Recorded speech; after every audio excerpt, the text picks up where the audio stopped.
Welcome back to Boston's Banter, where the sports are wicked and the banter is Pissah. I'm your host, Frank the Bank. Frank! What's up, dude? Dude, you're a lot. This guy's. I thought he got eaten all last right, episode. I'm all right. What's going on here? Sorry, I'm a little late, man. I got away from him. Dude, I was putting posters out. Man, anybody seen Frank, dude? So I'm glad to see you're okay, I'm doing all right. Well, I'm glad I'm here. Episode 11, huh, Frank? LaCava. Here I am.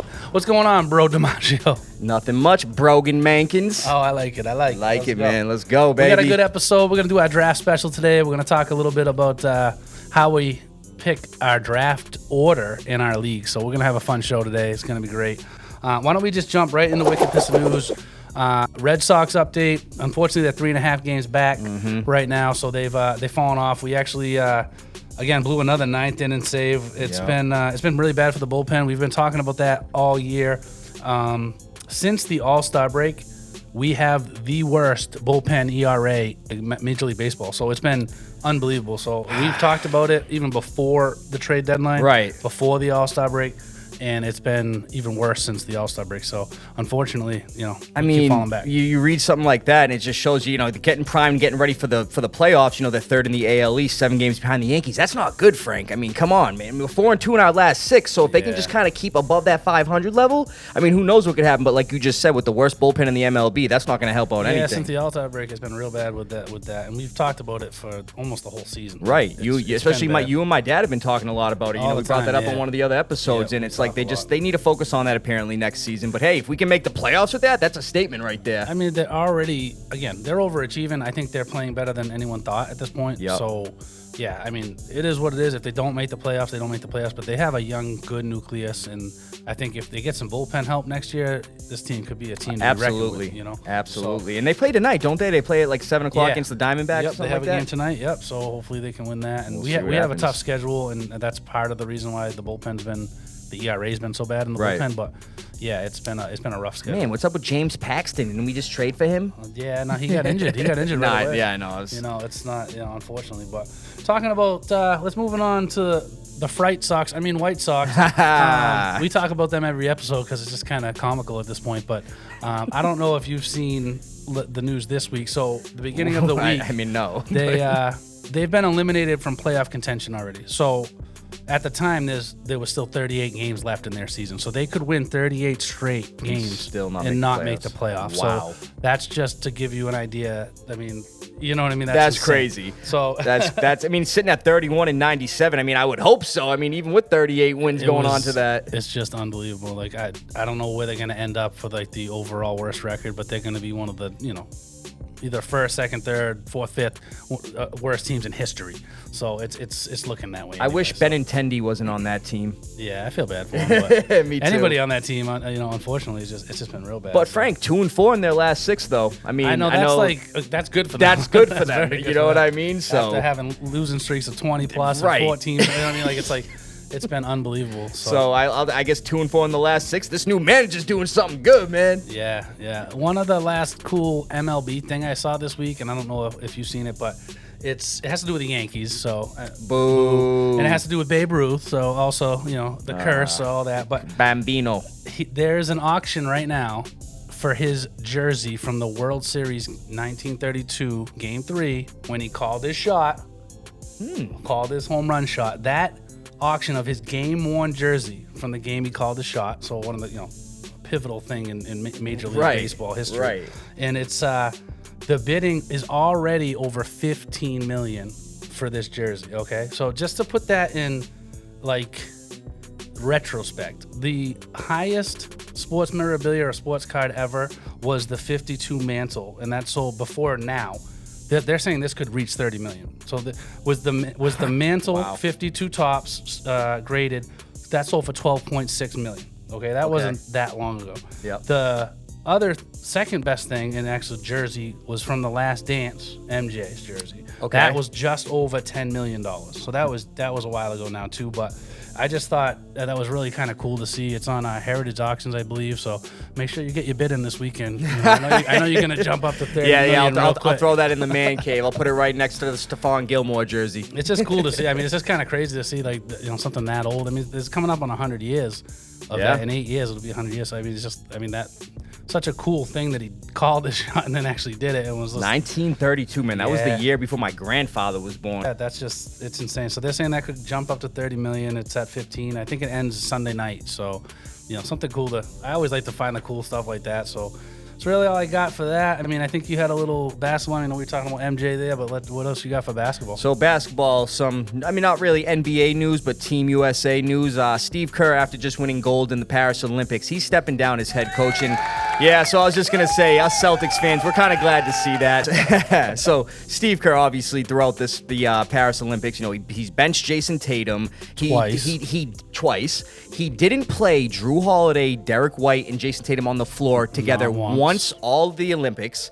This man was not just benching Celtics players and not playing them. You had the likes of Joel Embiid, Tyrese Halliburton, guys like that just not getting any minutes. And he wanted to say it was all a science, due to who we're going up against. No, I don't want to hear it, man. All those guys are top tier athletes, man. I don't know what it was, if the Celtics really gave you a whooping during the regular season, you were feeling some type of way. But hey, I think that's why it might be part of the reason he stepped down, because he took a lot of heat for that. And the Embiid thing, too. He sat Embiid one game, too. It's like perennial all-star MVP Embiid. It's like 2 years removed from the NBA, a season removed from it. So it's like, he's the best player in the league and he can't get a minute. Yes, dude, it's crazy. So as of right now, it's looking like Eric Spoelstra or Tyronn Lue, both his assistants in the Olympics, are looking to step up and be the new head coach of Team USA. So, he actually, but I will say this about him. He's actually one of 5 NBA coaches to not only just win a championship as a head coach, but also win gold with the Olympics. Yeah, so. I always liked him as a player. I thought he was a good coach. I didn't know why.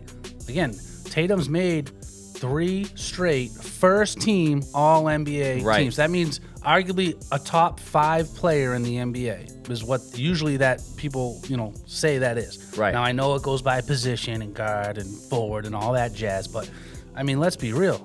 He should have been in there. Made no sense. He sat 2 full games. Yeah, and that's the thing, too. It's like we've talked about Jason Tatum in the finals, how he should have won finals MVP. Love that Jaylen Brown got it. Yeah. But he led in every category in the finals, scoring, rebounds, assists. And my man is not playing in 2 of the Olympic games? Even if he didn't make the finals, he's first team All-NBA 3 years in a row. Exactly. It's that's insane to me. And like you said, he should have been, could have been. It's the first time in history that he led in those categories and not got the MVP of the. Again, Jaylen Brown tore it up, and he was definitely, rightfully we needed them both. You know what I mean? I get it, but it's just to not play in 2 full games is just nuts. I don't get it, man. But hey, he's stepping down, so we'll see who the new Team USA head coach will be. Yep. But moving on, Frank. NFL stuff. Let's move on to NFL. Yeah. All right. What do you got for NFL for me? So, Jaden Daniels, rookie. Bo Nix, rookie. We kind of expected Jaden Daniels to be named the starter, which he's going to be for the Washington Commanders. If you look at their quarterback depth chart, it's behind him is Marcus Mariota and Jeff Driscoll. So I think we kind of knew he was going to be the starter. But interesting here over in Denver, Bo Nix, the rookie quarterback out of Oregon, he was at one point during the OTAs and training camp, he was 3rd string behind Jarrett Stidham and Zach Wilson. Yeah. And I really thought that he was going to sit a little bit. Don't get me wrong. Stidham and Zach Wilson are not premier. They're not studs. You ain't going to be learning from them a lot. You know what I mean? Yeah. But at the same time, it's like I didn't think Bo Nix was going to be the starter, but Sean Payton's thrown him the reins, and he's actually the first rookie Broncos quarterback since John Elway to be named the starter for the season. It's awesome. I don't know if you caught some of the games. The kids looked unbelievable. Yeah. No, in the preseason, he has looked pretty good. 7 drives as the starter. Yep. Do you know how many scoring drives he led out of those 7? 7. 6 out of 7. They scored points. 6 out of 7, they scored points. Yep. His completion percentage was 77%. He was the second highest in the whole NFL for any quarterback that had 20 or more throws in the preseason. He had 30 throws. He was 23 of 30. I didn't look that in depth, but man, just sharing those numbers, Sean Payton was going to hand him the reins. He looked so good. He ain't Paxton Lynch, right? No, absolutely.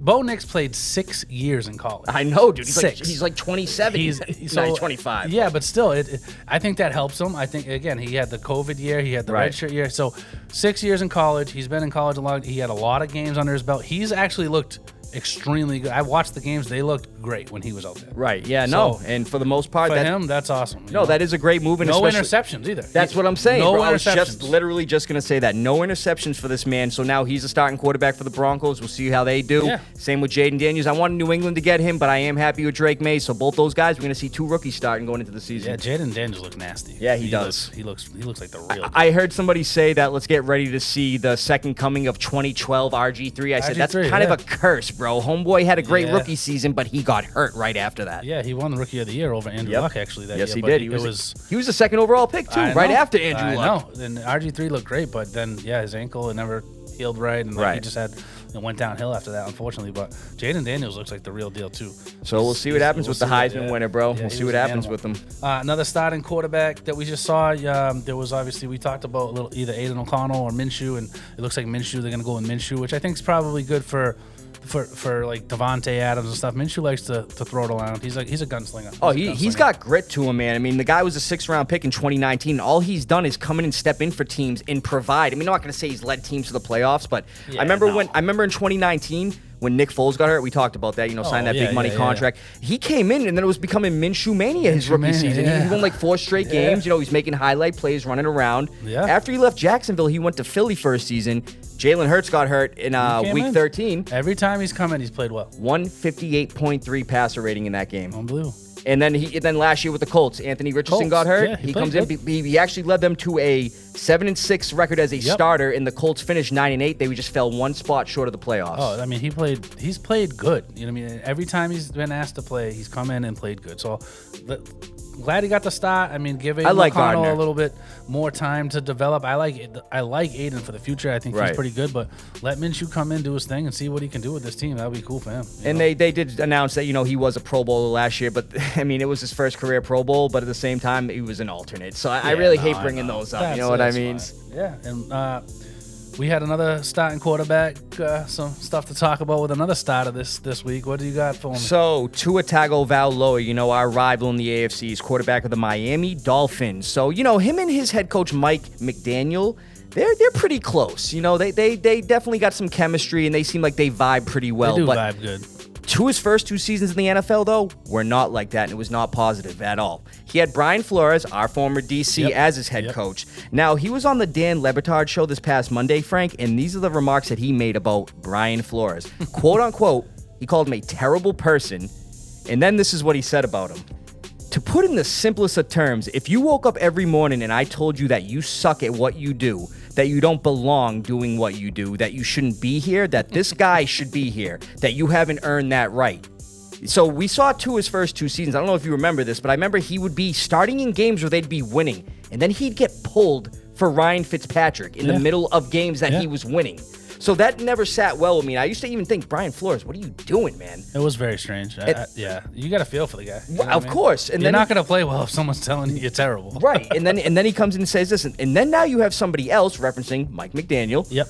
Come in and tell you, dude, you are the best fit for this. You are accurate. You are the best whatever. You are this. You are that. We need you. Yeah. So how would that make you feel listening to one or the other? You see what I'm saying? So basically, he builds up his confidence. Right. So that's as you should be. You know what I mean? And if you look at his first 2 years in Miami, Frank, he had only 27 touchdowns and 15 INTs. And he was, like I said, got pulled numerous times, even in games he was winning. Yeah, that's wild. Yeah, I don't get that, bro. What is he calling in the closer, Ryan Fitzpatrick? Fitz magic. Yeah. Actually, one of those games he did get called in. It was against the Raiders, dude. He was getting his beard tugged, and he threw the ball down the field for a first down. Hey, he was a good backup guy too. Yeah, he was. He started when he needed to. Definitely a journeyman. But yeah, so I mean, Tua, he's in a better state, obviously. But those were some interesting remarks. And then Brian Flores responded with, I wish Tua nothing but the best. What else can he say? I mean, you should say that at that point. You don't expect that to come out anyway. But that's just like, he said those words hit him hard. And honestly, I'm glad Tua said that. It should have hit him hard. You shouldn't act like that towards anybody. No, especially a rookie, the guy you just drafted with the 5th overall pick. You know what I mean? They're on your team. You want your team to do well.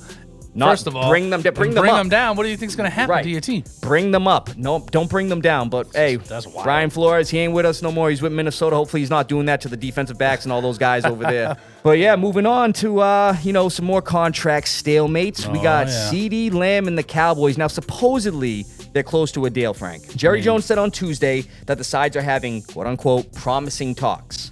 I don't believe a word Jerry says. Not ever. The guy is just out there. The guy seems like a space cadet half the time. He is. And I think it's interesting, too, where you knew this could have been a focal point of your team where you had to get this guy paid to remain a Cowboy. I mean, he's filthy. He's like we talk about it every week almost. He's arguably the best receiver in the league along with Tyreek Hill and Justin Jefferson. Unbelievable. Like, the guy just, I don't understand how you don't even make that a priority starting the offseason. Well, they do this all the time. Right. They don't have Micah Parsons signed to a long-term deal. We've been talking about Dak's contract for like 2-3 years at this point. Yeah. He's not signed. Something feels and like 10. now CeeDee Lamb, it's like, what? Micah's one of the best in the league. CeeDee's top 2 in the league. Right. I mean, I'm not saying Dak's top 2 guy. Top 10. But he's easily a top 10, top 5 guy. I mean, you could even say top 5, and with his regular season stats are great. Yeah. I mean, if you talk about the playoffs, we're talking a whole nother bottom 5. another story. But the fact that this keeps happening is just wild to me.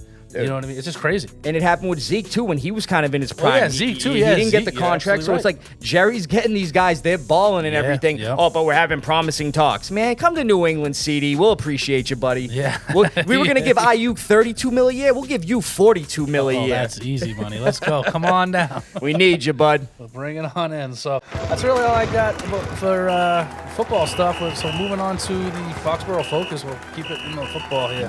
Yay. So Foxboro Focus, Frank. Now, I know this guy is no longer with the Patriots. You know, we're going to miss him, Matt Judon. So he's with the Falcons now, like we talked about last week. You know, the Patriots sent him there for a 3rd-round pick. So he is not currently seeking an extension with the Falcons. He's going to work for it, he said. He's going to play out this season, make the last $6.5 million he made from the contract he got with the Patriots in 2021, and then he's going to become an unrestricted free agent. Now, the reason for him doing this is he wants to show the Atlanta Falcons that who he is with them. They know him as a football player, but they don't really know him as the man. So he actually said this recently. They really know my previous resume. I can't really demand or ask for anything I haven't worked for, and that's where I've been my whole life. I'm going to work for it.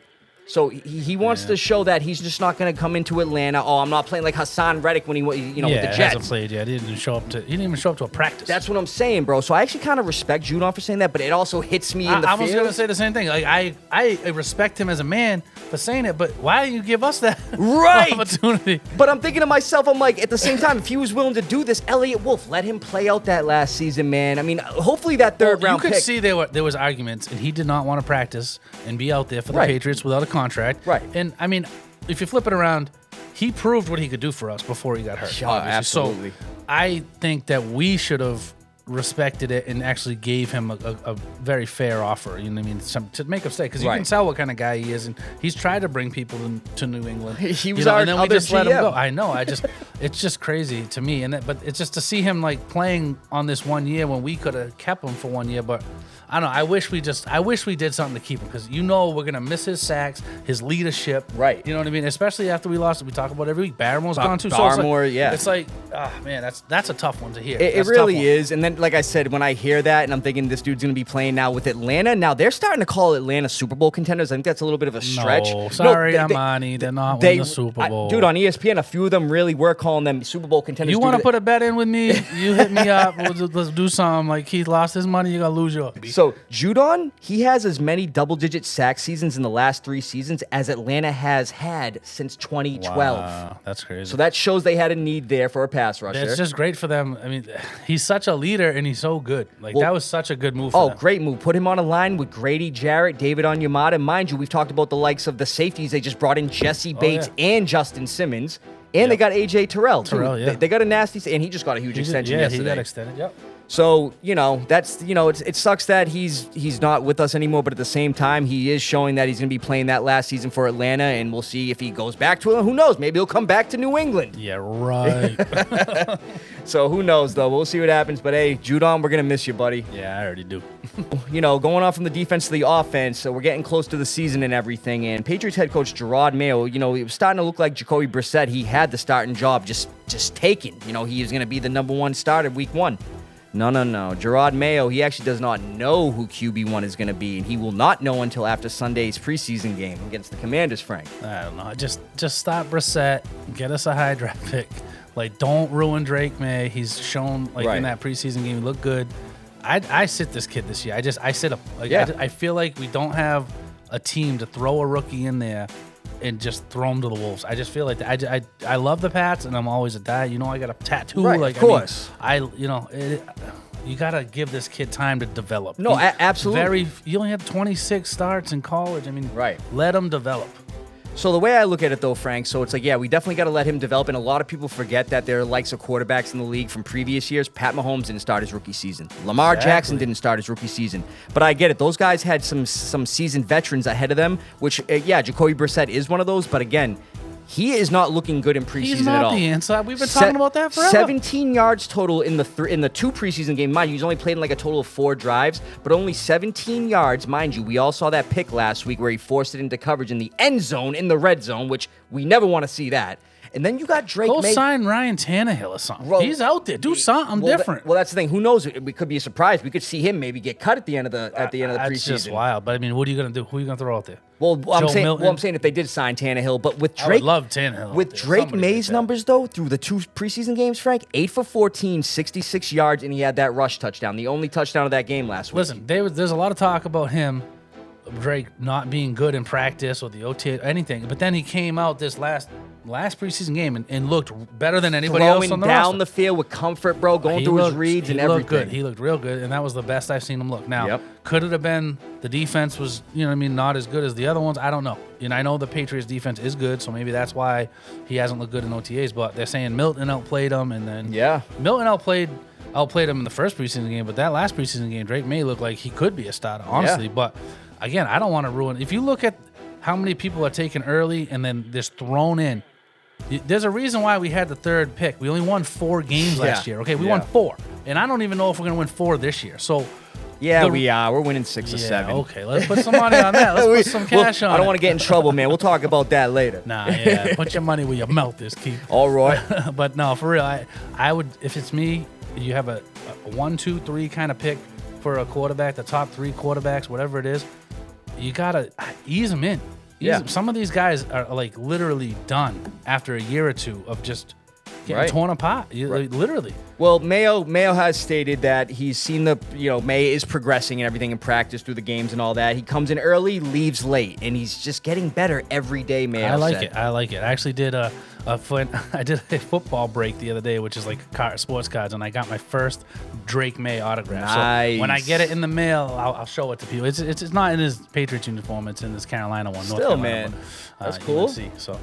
Yeah. But yeah, man, so, we got the Commanders coming up this Sunday, 8 o'clock, last preseason game. That's going to lead us into the cuts to cut down to the 53. And then going from there, we'll be getting ready for the Bengals. Let's go. I can't wait, man. Football is back, Frankie. I love it. Yes, sir. Yeah, let's move on to Lava Round. So we're going to talk a little bit about how we are doing and how we have done our draft order for fantasy football. My league's been around a little bit longer than Keith's. It's been around for a while, but it's we've done some fun stuff over the years. And these, obviously you can incorporate whatever you guys want and send us messages, comments on how you guys determine your draft order for fantasy. We'd love to hear it. Yeah. And maybe we'll try some of your ideas too. And Keith's got some cool ideas for his too. So absolutely.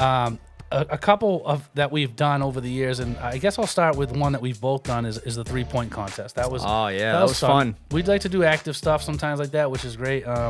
I ended up winning. I got 7 out of 10 threes. We went around, running around. Yeah, I believe I got 3rd, but whatever. It was fun. That's something that was a good one. That's pretty straightforward. Yeah, it's 3-point contest. Whoever gets out there shoots like Steph Curry. You get to choose your pick and everything. I like doing that a lot. I think down the road I might do that again. Actually, that was fun. Yeah, I like that.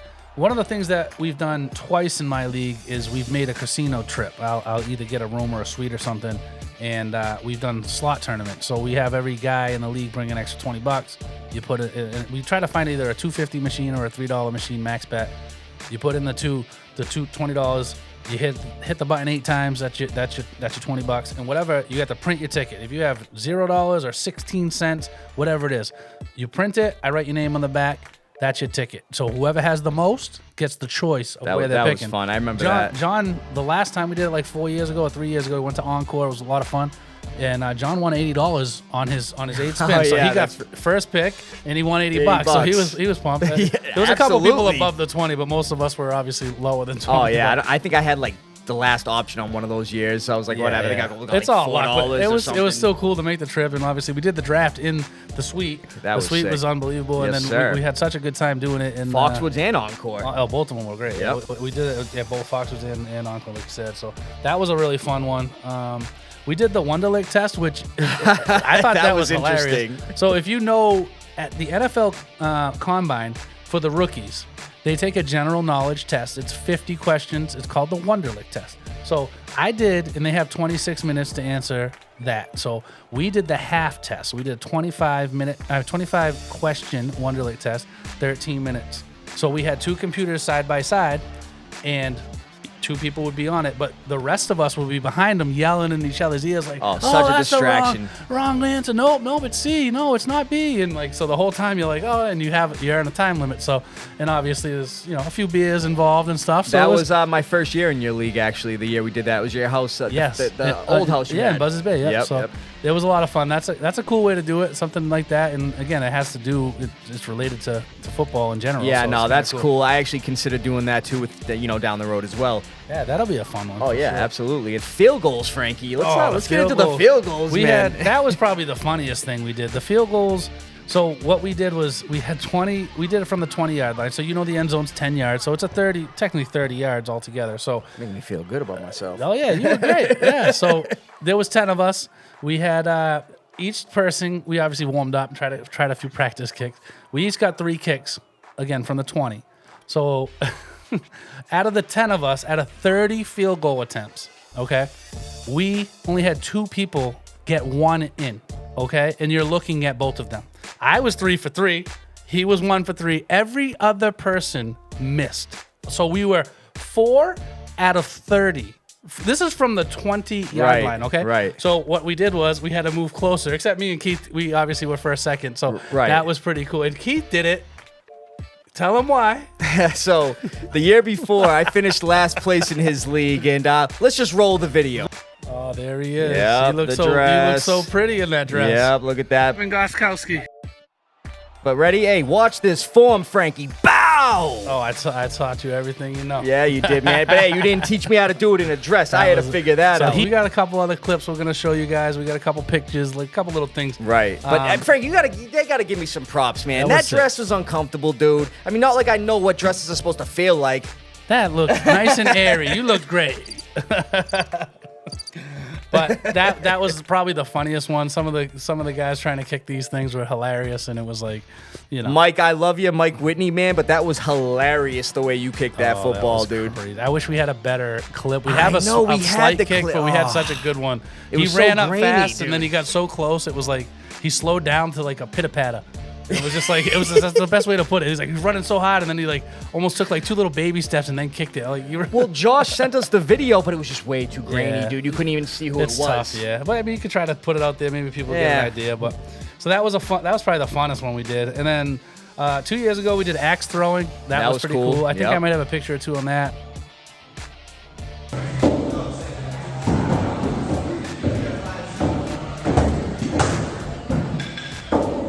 And then this past season, we did Fantasy Football Olympics, we called it. So we did cornhole, we did like target practice, and Keith has the net, and we'll show you pictures of that. The accuracy 3 different targets for your football throws. Yep. And then we had 25-yard chip shot for golf. So we added up all the points, and when I say golf, it's in my yard, and I had this hole that could fit a basketball, and it's a pretty good size hole, maybe a little bit bigger than a basketball, not a golf hole. But I actually chipped it, and it bounced a few times, and actually got it. This is like 25 yards, and I'm terrible at golf. My other 2 shots, again, we had 3 shots each, went this way and that way, and it was just not even close. I didn't do good at that, but I think what earned me the second pick in your draft last year was the football net. The football net was great. I think I hit like 5 or 6 in the net, dude. I loved the football net. I thought that was great. I either got first or second I think I got first at your house. Yeah, I got first at your house. So we used the football net at Keith's the year before. Again, we'll show you a picture. It's just a net with 3 different holes, 1, 2, and 3 for points. And I ended up having the most points at your house and had the first pick. And then this year, I think I ended up getting the first pick in my league, and Justin Jefferson got hurt. But it was a lot of fun doing that. I mean, the football net, which actually, here's a video of this if you guys want to wonder what that is. Right here, yeah, great. So there's your boy.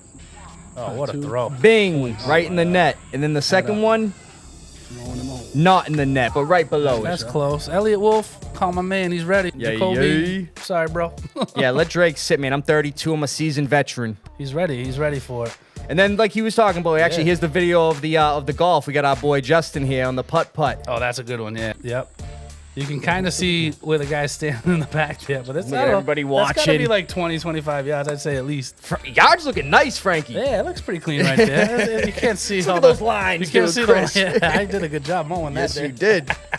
This this year we're doing archery for my league. Yep. My neighbor put out a bunch of free stuff and it had bow and arrow and like an archery target, and I'm ready for that. it'll be fun. I mean, it's like whatever. And we're gonna have some clips on the next show. Oh, for we're that. definitely gonna film Yeah. that. Well, my league this year we're doing cornhole. Everybody's Cornhole, throwing yep. 8 bags. That's gonna be next Saturday. So yeah, I'm having everybody throw 8 bags, tally up the scores, determine your pick that way. There's so many ways to do it. I mean, I've seen people do like Madden, and just simulate the league. Everyone gets a team. You simulate it. Whoever's first, second, third, fourth, etc. That's pretty cool, too. You can bet on the Greyhounds. There's so many things you can do. It's just really cool. Or there's sometimes like non-challenge ones you can do, which I did last year in my league, Frank, where we had That's 12 right. cups. I'm That's in a right. 12-man league. And basically you throw the ping pong ball wherever it lands. That's your pick. Your boy got number 1 pick last year, but nobody. That's luck. I don't like it.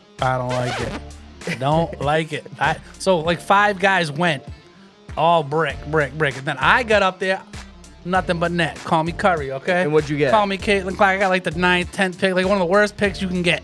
And I'm like, I'm the first one to get it in, and I got like the terriblest pick. Frank, man. I'm sorry. I hate it. Nah, I just thought it was changing up a little bit, but yeah, I mean, It was cool. It was fun. I like the skill set ones, like you were saying, where you put your skills to the test, man. See if you can earn that Well, top pick. It's just like you said. It's a fun way to do it. It doesn't even like the casino. It's all luck. Just like Yeah. you're thinking, you don't know where it is. Oh, We had the exactly. girls come and mix it around or whatever. But at least you're Six getting some something on. money out of that, bro. Like my ping pong challenge, you weren't getting no money out of that. Well, I lost $20. I think I had like 18 cents left on my spin, so I got a bad pick that year too. But it is what it is. But dude, looking forward to fantasy football, man. We are literally your draft tomorrow, my draft next week, and then the following week we got the first NFL week 1, Yeah, baby. Yep, it's gonna be great. And I'm looking. This is like my favorite time of Same year. here, bro. It's like a lot of fun.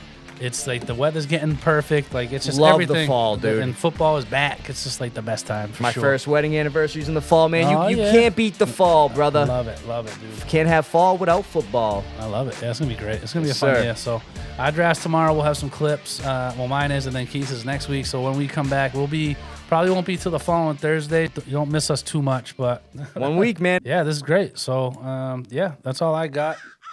Frank, I don't mean to bother you again, dude, but do you hear that? I do it. I don't know what that is though. It That- sounds like a bird or something. It sounds like a my phone's ringing. Hello? What do you got? We're filming, man. Let me put it on speaker. Who is this? That's creepy. Tell them Eric Draven sends his regards. Eric Draven. The new Crows Crow just movie. the new remake's Crow out. Yeah, movie. that's right. So that makes sense, but why are you calling me? Is that gasoline I smell? Nah, that's not gasoline. Frank just farted. Yeah, I did. Wait a minute. Wait. So, why are there crows on the desk, dude? Frank, I'm out of here, man. From Titletown to your town, stay wicked, piss From everybody. apparently the crow's nest to your nest. Have a good one, everybody.